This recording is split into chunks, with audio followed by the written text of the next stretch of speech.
आज हम लोग स्टार्ट करेंगे यूनिट 2 का chapter 5 resonance in RLC circuit. तो पहले रेजोनेंस इन आरएलसी सर्किट में फर्स्ट टर्म आता है हमारा रेजोनेंस फ्रीक्वेंसी। तो रेजोनेंस फ्रीक्वेंसी क्या होता है पहले हम उसे डिफाइन करेंगे।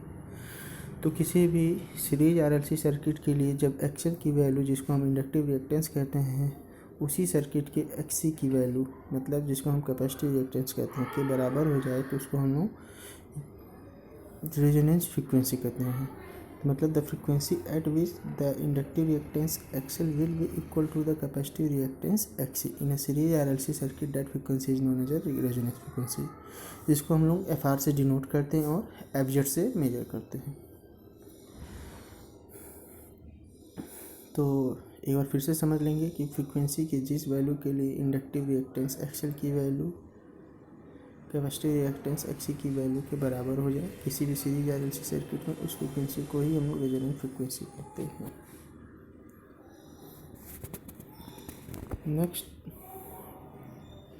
नेक्स्ट हमारा कि इसको दूसरी तरह से डिफाइन किस तरह किया गया है। The frequency at which the capacitive susceptance will be equal to the inductive susceptance, मतलब जिस फ्रीक्वेंसी की जिस वैल्यू के लिए हमारा इंडक्टिव ससेप्टेंस भी है कैपेसिटिव ससेप्टेंस बीसी के बराबर हो जाए किसी पैरेलल आरएलसी सर्किट में, that is known as a resonance frequency. उस फ्रीक्वेंसी को ही हम लोग रेजोनेंस फ्रीक्वेंसी कहते हैं। फिर हमारा आता है कि रेजोनेंस फ्रीक्वेंसी सीरीज आरएलसी के लिए होता कितना है, उसकी वैल्यू कितनी होती है, उसका फार्मूला कितनी क्या होता है। तो जो रेजोनेंस कंडीशन आता है किसी भी सीरीज आरएलसी सर्किट के लिए तो उस केस को हम लोग वोल्टेज रेजोनेंस या सीरीज रेजोनेंस कहते हैं। तो इसको समझने के लिए पहले हम लोग क्या करेंगे, एक सीरीज आरएलसी सर्किट का सीरीज पैरेलल कॉम्बिनेशन लेंगे जिसके across V volt F hertz की फ्रीक्वेंसी अप्लाई करेंगे। उस वी वोल्ट के एफ हर्ट्ज की फ्रीक्वेंसी के से एक कैपिटल आई एम्पियर की करंट फ्लो करेगा उस सीरीज कॉम्बिनेशन के लिए।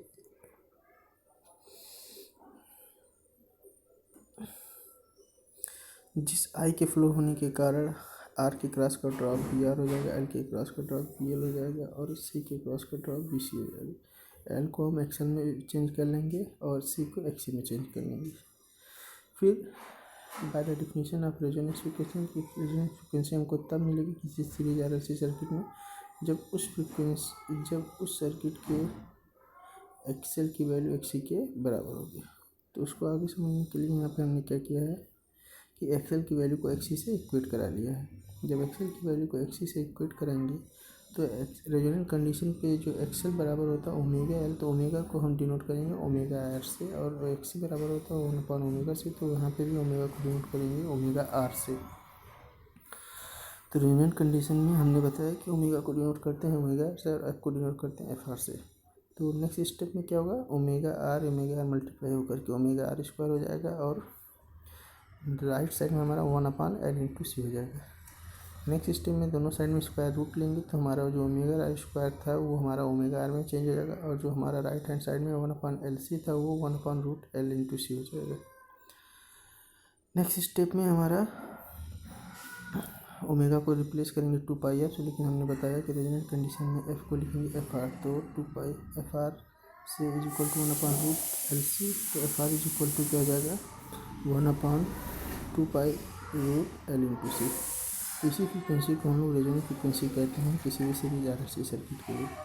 अब हम बात करेंगे कि points regarding at resonance frequency. अगर कोई भी सर्किट सीरीज आरएलसी सर्किट हमारे रेजोनेंस कंडीशन में आता है तो क्या क्या चीज़ें उस टाइम होती है या किन किन पॉइंट्स पे हम कह सकते हैं कि सर्किट रेजोनेंस कंडीशन में है।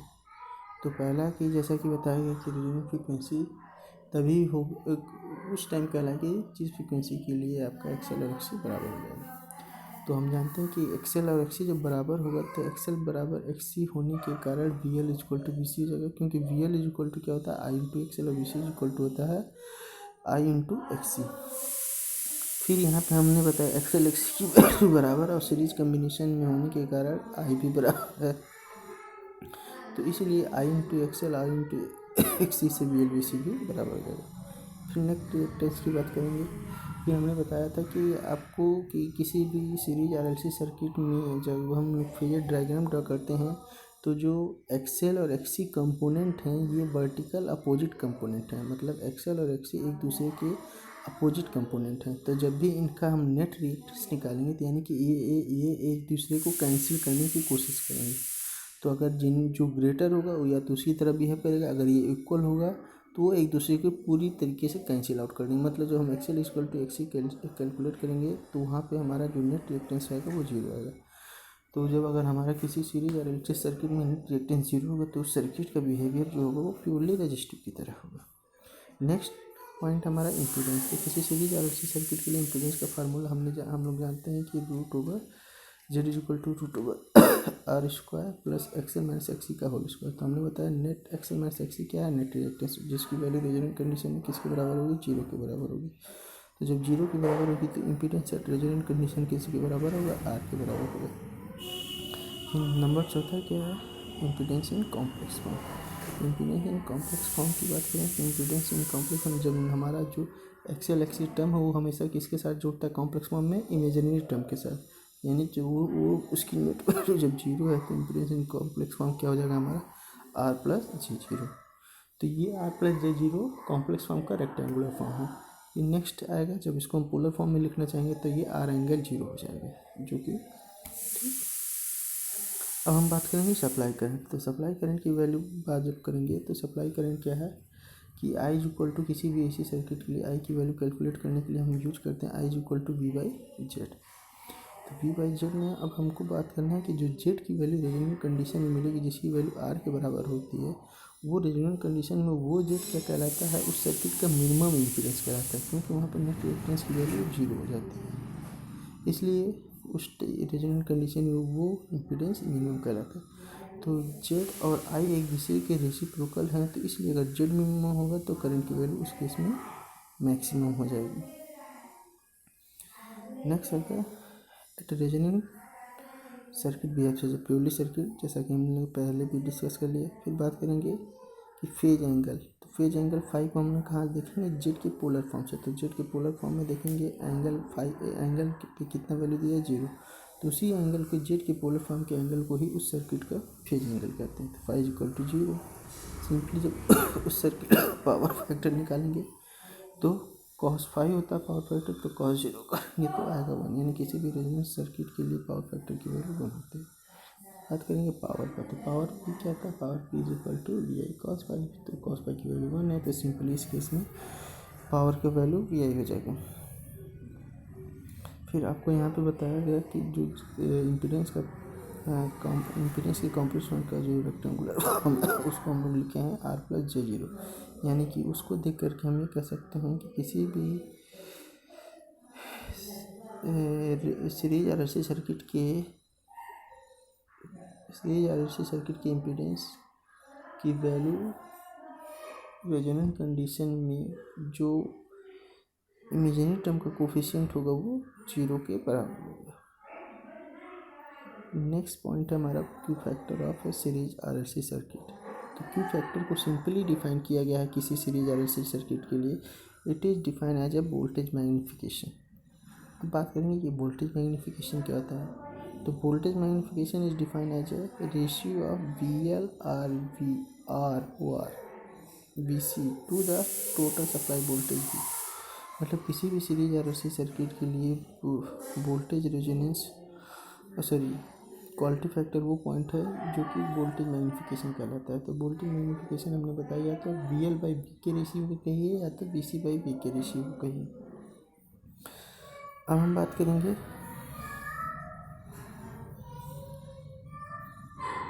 कि क्यू फैक्टर कैलकुलेट करने का तरीका। तो हमने बताया कि क्यू फैक्टर क्या होता है, वोल्टेज मैग्नीफिकेशन। तो हमने बताया कि voltage magnification V L by V को भी कहते हैं, वी सी बाई वी को भी कहते हैं। तो कोई एक रेशियो लेकर के हम स्टेप को प्रोसीड करेंगे। तो जो वी एल बाई वी को हम लोग आगे लेकर के चलेंगे तो वी एल की वैल्यू हमने अभी बताया कि वी एल की वैल्यू क्या होता है, आई इंटू एक्सएल। जो एक्सएल में एल क्या होता है, सफिक्स होता है, और वी की वैल्यू क्या होता है, आई इंटू जेड। तो आई कैंसिल हो जाएगा, तो एक्सएल की वैल्यू को रिप्लेस करेंगे ओमेगा इंटू एल से, और जेड की वैल्यू एट रेजोनेंट कंडीशन आपको बार बार बताया गया कि आर के बराबर। अब बात करेंगे कि हमने बताया कि एट रेजोनेंट कंडीशन ओमेगा को ओमेगा आर लिखेंगे। तो ओमेगा आर इंटू एल, और ओमेगा आर इंटू एल को अभी हमने फ्रीक्वेंसी के फार्मूले में देखा कि ओमेगा आर इक्वल 1/√LC आता है, तो ओमेगा आर को रिप्लेस करेंगे 1/√LC से। तो जब उसको रिप्लेस करेंगे तो यहाँ पे जो हमारा लास्ट स्टेप आएगा सॉल्व करते हुए वो आएगा क्या, क्यू फैक्टर इक्वल टू 1/√में L/C। अब हमने अभी शुरू में बताया था कि जो रेजोनेंट कंडीशन होता है किसी सीरीज RLC सर्किट में, उसको क्या कहते हैं, वोल्टेज रेजोनेंस। तो क्यों वोल्टेज रेजोनेंस कहते हैं तो उसको भी देख लेंगे कि series resonance circuit is sometimes known as a voltage resonance because of at resonant condition VL मतलब वोल्टेज वाला V, तो voltage VL is equal to VC and it's value is maximum. Next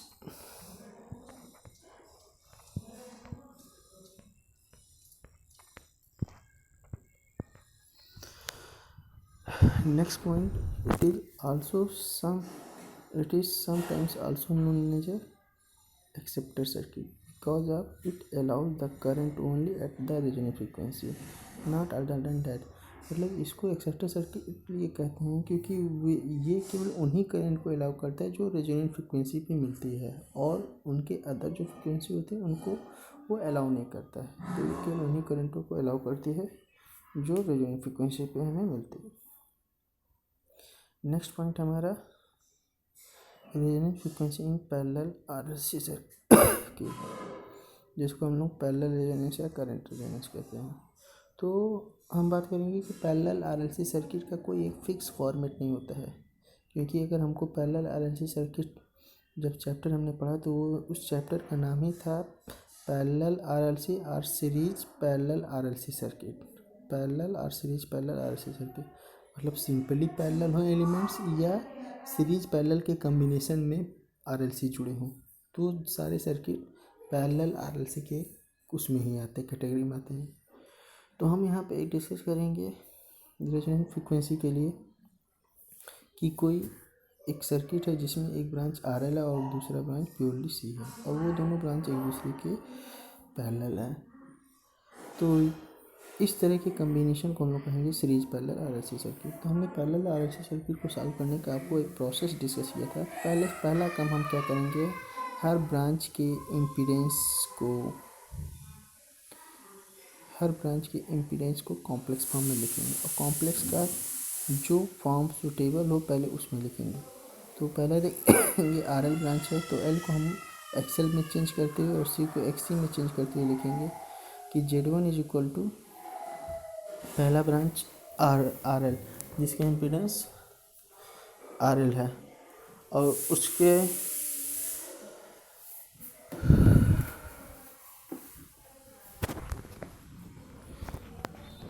impedance लिखेंगे Z1 से denote करेंगे, और Z1 purely से उसके impedance को Z2 से डिनोट करेंगे। तो Z1 इज इक्वल टू जाएगा R+jXL, जैसा कि हमने पहले पिछले चैप्टर में डिस्कस कर रखा है। और फिर Z2 को लिखेंगे 0 - jXC। अब बात करेंगे कि इस दोनों ये दोनों जो ब्रांचेज के इम्पीडेंस आपस में क्या है, पैरेलली है। तो जब Z टोटल लिखेंगे तो ऐसे केस में क्या लिखेंगे, Z1 पैरेलल Z2।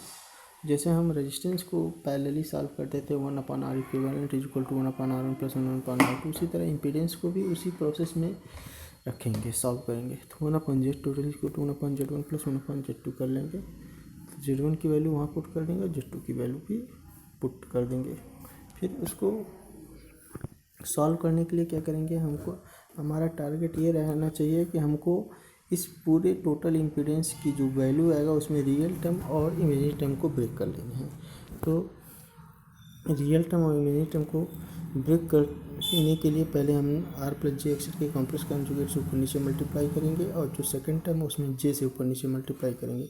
तो नेक्स्ट स्टेप में क्या हो जाएगा, हमारा ये R - jXL ऊपर आ जाएगा और नीचे क्या आ जाएगा, R² + XL², इधर क्या आ जाएगा +J/XC। तो इसमें जब रियल टर्म और इमेजिनरी टर्म को हम लोग ब्रेक करेंगे तो रियल टर्म हमारा हो जाएगा R/R² + XL², और इमेजिनरी टर्म हो जाएगा +J ब्रैकेट के अंदर 1/XC - XL/R² + XL²। ठीक। अब हमने अभी पीछे ही डिस्कस किया था कि कोई भी सर्किट रेजोनेंट कंडीशन में तभी कहलाएगा जब उसकी इमेजिनरी टर्म मतलब जे टर्म का जो कोफिशिएंट होगा वो जीरो के बराबर होगा। तो जब जीरो के बराबर होगा यानी कि हमको इस सर्किट का रेजोनेंट फ्रीक्वेंसी निकालने के लिए जे टर्म के कोफिशिएंट को जीरो से इक्वेट करा देना है। तो जे टर्म का कोफिशिएंट कितना है 1/c minus XL upon R square plus XL square. तो इसको जीरो से इक्वेट कराएंगे तो जी इक्वल टू जीरो लिखेंगे। फिर नेक्स्ट स्टेप में हमको क्या करना है, एक्सी 1/xc जो ये माइनस वाला था उसको राइट हैंड साइड में ले जाएंगे तो 1/xc is equal to XL upon R square plus XL square. फिर एक्सी को 1/xc को रिप्लेस कर देंगे तो एक्सी बराबर होता है हमारा 1/ओमेगा से। लेकिन रेजोनेंट कंडीशन के लिए ओमेगा आपको बार बार बताया जा रहा है ओमेगा को ओमेगा आर से रिप्लेस करेंगे। तो 1/xc जब वहाँ पुट करेंगे तो 1/ओमेगा आर सी वो ऊपर चला जाएगा। तो omega R C is equal to XL को रिप्लेस करेंगे ओमेगा आर एल से। तो omega R C is equal to omega R L upon R square plus omega L का होल स्क्वायर। फिर नेक्स्ट स्टेप में क्रॉस मल्टीप्लाई कर देंगे। तो क्रॉस मल्टीप्लाई करेंगे तो इधर आ जाएगा R square plus omega R into L का होल स्क्वायर। इधर आ जाएगा क्या omega R L divided by omega R C. तो ओमेगा आर ऊपर नीचे का कैंसिल आउट हो जाएगा। तो इधर राइट हैंड साइड में एल अपॉन सी बचेगा। नेक्स्ट स्टेप में हमारा हो जाएगा R square right hand side में जा करके माइनस हो जाएगा। तो जब माइनस हो जाएगा हमारा तो उस केस में क्या हो जाएगा ओमेगा आर एल का whole square is equal to L by C minus R square. Next step में इस स्क्वायर को उस साइड में ले जाएंगे तो स्क्वायर रूट में बदल जाएगा। तो omega R L is equal to 1/रूट L by C minus R square हो जाएगा। फिर एल को उधर ले जाएंगे फिर omega R is equal to हो जाएगा 1/एल by C minus R square. फिर ओमेगा को रिप्लेस करेंगे 2πfr से। और हमने बताया रेजोनेंट कंडीशन में एफ को लिखते हैं fr से। तो 2πfr इज इक्वल टू हो जाएगा ये एल अब अंदर जा करके एल स्क्वायर के फॉर्म में हो जाएगा। तो ये हो जाएगा root over L upon C L square minus R square by L square. तो पहले टर्म का जो ऊपर का एल है और नीचे का जो स्क्वायर है वो कैंसिल आउट हो जाएगा। तो एफ आर बराबर हो जाएगा हमारा 1/2π root over 1/c into L minus R square by L square. तो ये हो जाएगा इस सर्किट के लिए रेजोनेंट फ्रीक्वेंसी का फार्मूला। तो किस सर्किट के लिए जिस सर्किट में एक ब्रांच आर एल कम्बिनेशन का और दूसरा ब्रांच प्योरली सी हो और वो दोनों आपस में एक दूसरे के पैरेलल हों। तो इस तरह के सीरीज पैरेलल आरएलसी सर्किट के लिए रेजोनेंट फ्रीक्वेंसी का फार्मूला हो जाएगा F R is equal to 1/2π root over 1/c into L minus R square by L square.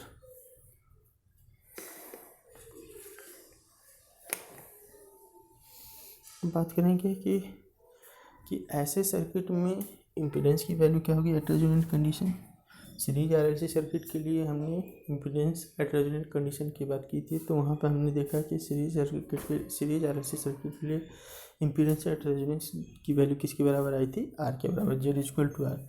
लेकिन अगर किसी पैरेलल आरएलसी या सीरीज पैरेलल आरएलसी सर्किट के लिए हमको रेजोनेंस इम्पीडेंस निकालना एट रेजोनेंस तो उसको निकालने का प्रोसेस क्या है कि उसके निकालने का प्रोसेस सिंपल है कि जैसा कि हमने बताया कि एट रेजोनेंस कंडीशन क्या होता है कि जो इमेजिनरी टर्म का कोफिशिएंट होता है वो जीरो के बराबर होता है। तो जो जेड या 1/z की वैल्यू होगा केवल रियल टर्म ही उस टर्म के बराबर होगा, मतलब इम्पीडेंस के बराबर, क्योंकि इमेजिनरी टर्म का कोफिशिएंट बार बार बताया जा रहा है वो जीरो के बराबर होगा। तो रियल टर्म ही उस सर्किट की मतलब कंडीशन को देखते हुए कि या तो वो 1/z के बराबर होगा या तो z के बराबर होगा। तो यहाँ पे देखिए, तो यहाँ पे जब हम लोग रियल टर्म को जीरो से इक्वेट करा वो इमेजिनरी टर्म को जीरो से इक्वेट करा दिए थे तो यहाँ पे हम जो टर्म लेके चल रहे थे 1/z टोटल के बराबर लेके चल रहे थे। तो 1/z total is equal to हो जाएगा r/r square plus XL square. फिर अब हमको इम्पीडेंस निकालना है एट रेजोनेंट कंडीशन। तो हमने बात किया कि जो इमेजिनरी टर्म का कोफिशिएंट जीरो के बराबर हो जाएगा। तो इसलिए हम एट रेजोनेंट इम्पीडेंस को लिख सकते हैं कि 1/z total is equal to, अब केवल रियल टर्म को ही हम लोग लिखेंगे। तो 1/z total is equal to r/r square plus XL square. तो अब यहाँ पे जब हम लोग क्रॉस मल्टीप्लाई करेंगे तो Z total is equal to हो जाएगा क्या, R square plus XL square upon R हो जाएगा। अब नेक्स्ट पेज में देखेंगे हम लोग, तो नेक्स्ट पेज में हमारा हो जाएगा क्या, Z total is equal to, अब R square plus XL square by R था, तो आर को जब हम लोग दोनों टर्म में डिवाइड करेंगे तो आर स्क्वायर बाई आर की वैल्यू आर हो जाएगा plus XL square by R हो जाएगा। नेक्स्ट स्टेप में एक्सएल को रिप्लेस कर देंगे ओमेगा आर इंटू एल से, तो ओमेगा आर इंटू एल का होल स्क्वायर हो जाएगा, तो ओमेगा आर इंटू एल का होल स्क्वायर बाई आर हो जाएगा। फिर पिछले जब हम लोग रेजोनेंट फ्रीक्वेंसी का फार्मूला निकाल लेते हैं पैरेलल सर्किट के लिए, तो यहाँ पे निकाल रहे थे, तो वहाँ पे हमने ओमेगा आर एल स्क्वायर की कुछ समथिंग वैल्यू निकाली थी। तो उसको देखने के लिए हम पिछले पेज पे चलेंगे,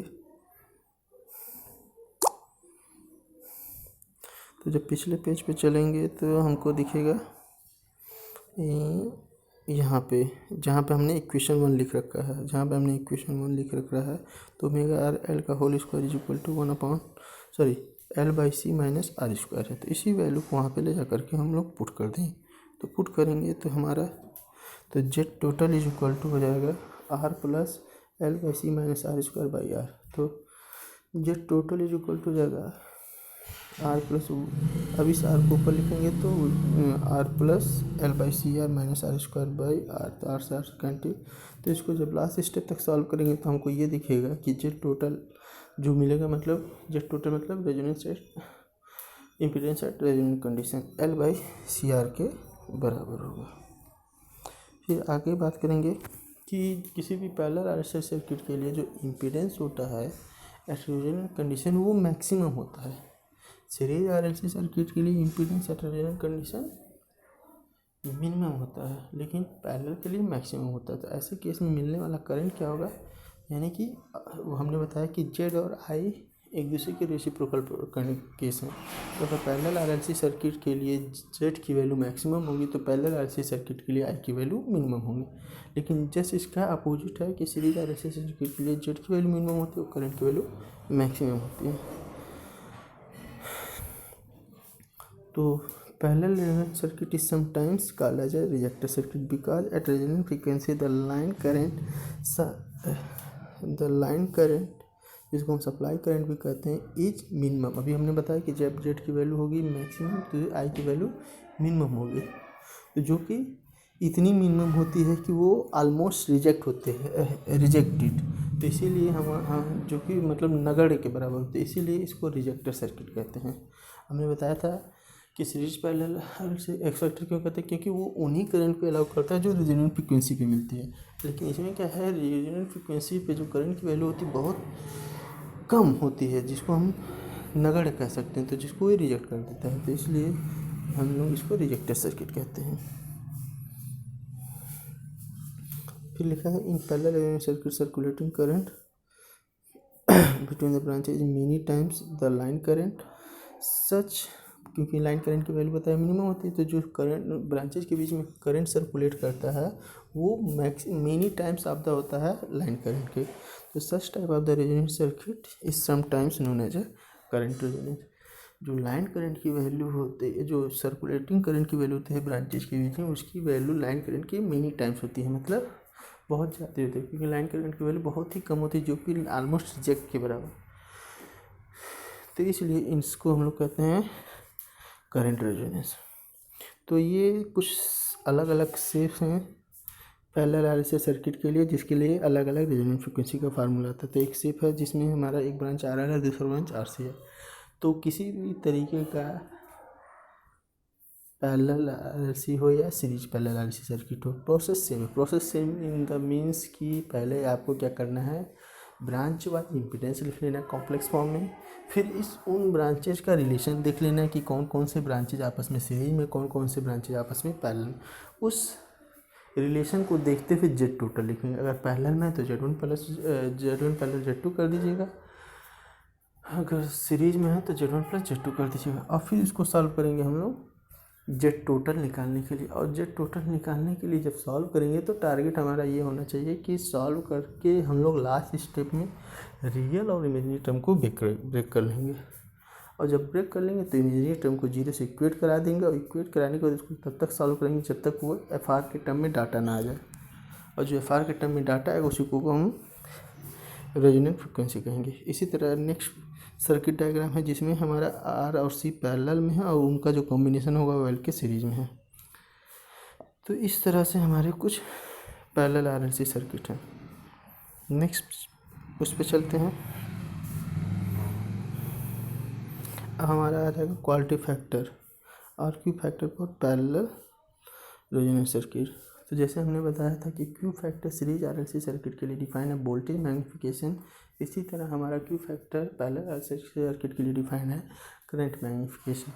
तो अब करंट मैग्नीफिकेशन क्या होता है उसको समझेंगे हम लोग। तो वहाँ पे वोल्टेज मैग्नीफिकेशन को हम लोग समझते हैं कि VL बाई V और VC बाई V। तो यहाँ पे हम लोग समझेंगे कि जो सर्कुलेटिंग करंट है दो ब्रांचों के बीच में उसका रेशियो टोटल करंट के रिस्पेक्ट में, मतलब IL बाई I या IC बाई I। तो यहाँ पे हमारा एक ब्रांच क्या है प्योरली कैपेसिटिव। तो यहाँ पर जो रेशियो चलेंगे पिछले वाले फिगर के अनुसार तो IC बाई I के लिए के चलेंगे। तो हमने बताया था कि VL IC क्या है कैपेसिटिव ब्रांच में फ्लो करने वाला करंट। तो जो VC बराबर I इंटू XC लिखते हैं तो वहाँ पे अगर हम IC समझें तो IC बराबर VC अपॉन XC हो जाएगा। तो यहाँ पे पैरेलल सर्किट में V बराबर होता है। तो उसको समझने के लिए कुछ नेक्स्ट स्टेप हम लोग देखेंगे। तो IC बाई यहाँ पे लिखेंगे IC को V अपॉन XC और I को लिखेंगे V upon Z। V cancel हो जाएगा तो ऊपर V Z चला जाएगा, नीचे XC आ जाएगा। फिर Z की वैल्यू रेजोनेंस हमने अभी पढ़ा L/CR और XC की वैल्यू पढ़ा 1 अपॉन ओमेगा आर इंटू सी से सी कैंसिल हो जाएगा तो ये ओमेगा आर इंटू L/R हो जाएगा। तो ओमेगा आर को रिप्लेस करेंगे 2πFR से और FR की वैल्यू होती है रेजोनेंस 1/2π√LC। तो इसको जब स्टेप सॉल्व करेंगे तो वो हो जाएगा Q factor is equal to 1 upon R root L/C। तो Q फैक्टर आप कॉइल मतलब अगर किसी कॉइल पे अगर हम Q फैक्टर मतलब जो RL ब्रांच कहलाता है उसके लिए लिखेंगे XL/R और Q फैक्टर ऑफ RC मतलब जिसको हम RC सर्किट उसके लिए लिखेंगे XC/R। तो आज का डिस्कशन यहीं पे समाप्त करते हैं। अब नेक्स्ट टॉपिक में हम लोग पढ़ेंगे resonance curve. Thank you very much.